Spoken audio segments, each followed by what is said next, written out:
0809-597-4869. Okay, and away from tennis update, we've gone from judo to tennis. Now let's athletics, because according to an integrity chief in athletics, he said cheats are winning the battle against the anti-doping authorities in elite sport. That's according to a top official. Yes, that's David Holman. He chairs the Athletics Integrity Unit and serves as a Director General of the World Anti-Doping Agency, that's WADA, and he's been serving for 13 years. So when it comes to experience, we should be listening to him. He says the anti-doping system has stalled, allowing those who take banned substances to prosper. Let's quote him a bit. He says, "Let's be honest and pragmatic. The system has failed. He says that the system has failed. Intentional dopers at elite level are evading detection. We are not effective enough nowadays in catching cheats. Our ineffectiveness is dealing with those who are beating the rules. It's hurting. Yes, our ineffectiveness in dealing with those who are beating the rules is hurting the anti-doping movement's credibility."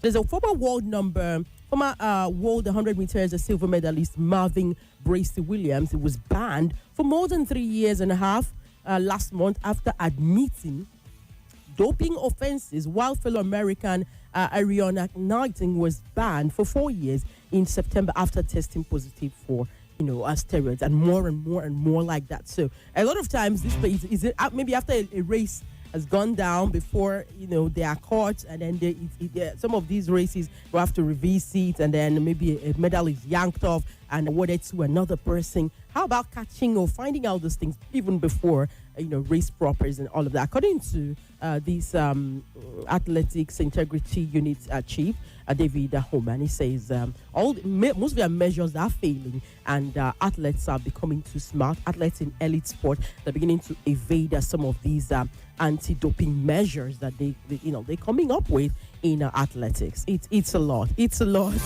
We'll move away from athletics this morning. We have, of course, football, and in football, yes, it's really so much going on. The Super Eagles of Nigeria, we are also following updates in their camp. And I remember yesterday, so many people were asking me, and Coach Moon was also here last night, yes. And they were asking us about, Victor Osimhen and not being in camp and all of that, as well as, I think it was Moses, that is Simon, and who else wasn't in camp? Was that last night when we were on the show? I think it was Samuel Chukwueze. Okay, so I wake up this morning to Samuel Chukwueze already in camp, okay? So it's 2 players now that are still expected. That is Victor Osimhen and Moses Simon.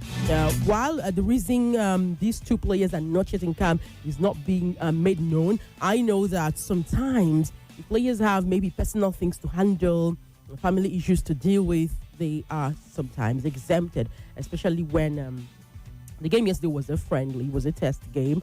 So I don't know. We'll see about that. Okay, we'll see about that. But the 2 of them are the players who were left. That's Victor Osimhen and Moses Simon. So what we have in camp are 26 players in the Super Eagles camp. So 2 to go. All right.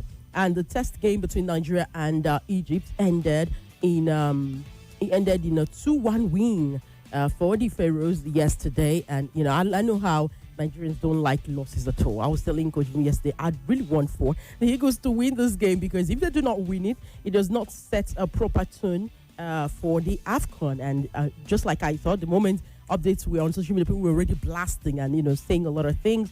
Even though a lot of the key players did not play yesterday, Coach Eric Shell decided to use that, just like the name, test game, try to use that to test a lot of the new players, and he did. Like we got to see a couple of the new boys. Like we saw Amaso Basoge, the goalkeeper. He was the one in the that was in goal in the second half after Stanley Nwabali, was in goal for the entire first 45. Okay, we saw Amaso Basoge. We also saw who else did we even see? A new guy. I think we saw even in the starting lineup some of the new boys started yesterday. We saw Tochkunadi yesterday. I think we also saw Ebenezer Akin Sanmiro. We saw him yesterday. He's a new boy. He plays in Pisa out there in Italy. Who else did we even see? Some of these are new guys. we also saw Igor Obu is not new, but he's making a return. So we also saw him yesterday. And of course, we saw Paul Onuachu, who's also making a return, and how he was a problem, because of his size. It was such a problem for the Egyptians to handle. How did the game go? First of all, the Egyptians took the lead. It was Saba who scored the goal for the Pharaohs in the 28th minute. And then Chidozia Waziem, who, meanwhile, captained the Eagles when the game started.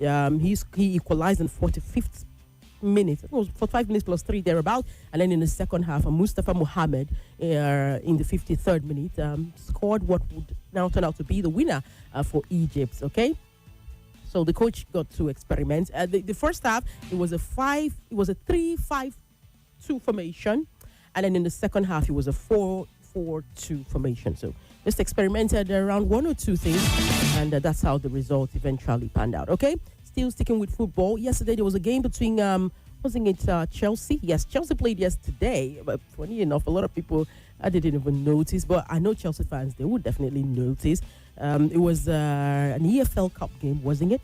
Wasn't it an EFL? Yeah, it was an EFL Cup, and it was a quarter-final game. Cardiff hosted Chelsea, and the game ended at 3-1 in favor of Chelsea. Okay, Garnacho was on the score sheet. Pedro Neto, Garnacho again. Garnacho got a brace yesterday in that game for Chelsea. The first half was not looking, with the starters, and then in the second half, I think the coach decided to bring in some guys to come and shake things up, and Chelsea got a 3-1 lead in that game yesterday. All right. Of course, we always have dailies.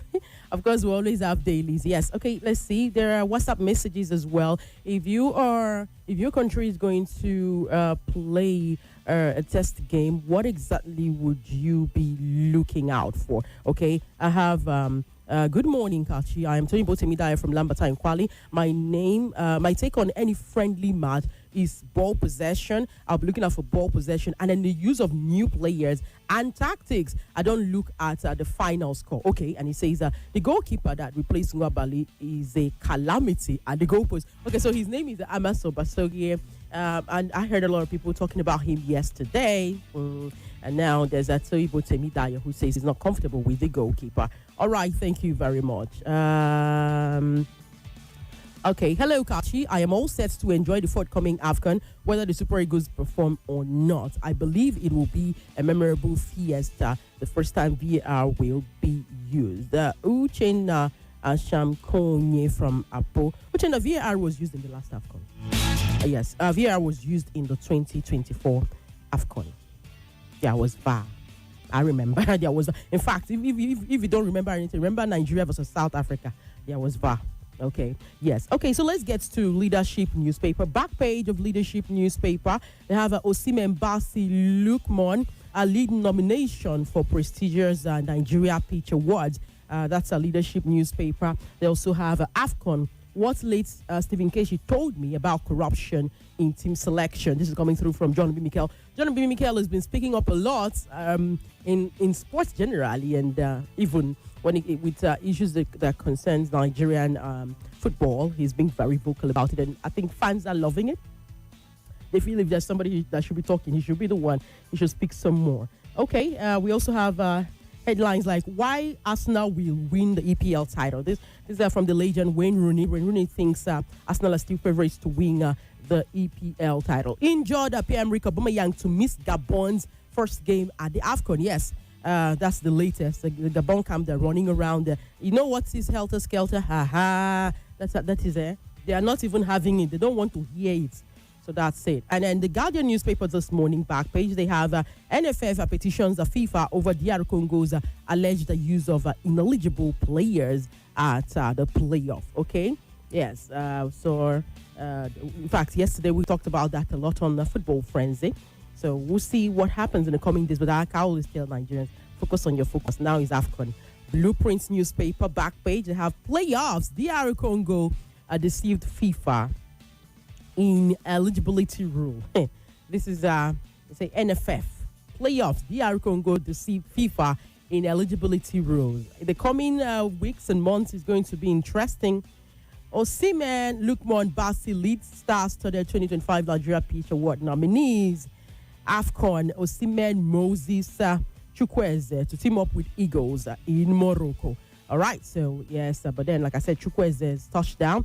So it's Victor Osimhen and Moses, that is Simon, that will now link up with the rest of the squad. And the Blueprint newspaper just captured what one of the talking points we had on athletics. Okay, on tennis, they say ATP announces new rules over playing in extreme heat. And I said players need to really, really be protected. Yes, players should be protected. Someone says Nigeria likes backdoor. They want to go to the World Cup through the backdoor. Your name is Jackson. He sent this on WhatsApp. Like you all know, conversations around what we talked about today, all that we talked about today on The Drive will continue on Facebook, on YouTube at Nigeria Info Abuja. You could just go there and even rewatch. Okay, so what's happening in Abuja and what is coming up next? But that's after we pay some bills. Join us 7 p.m. for another edition of Football Frenzy today. Kachi is my name. Good morning, Abuja. Boom jagalagalaga.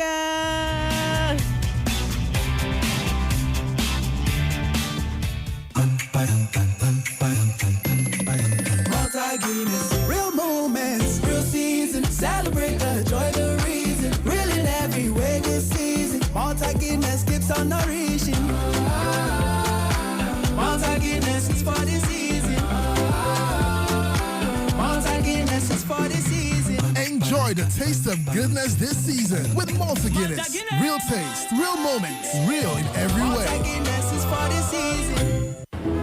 Across Nigeria, the family is arriving, ready for AFCON. The stirrs are shaking.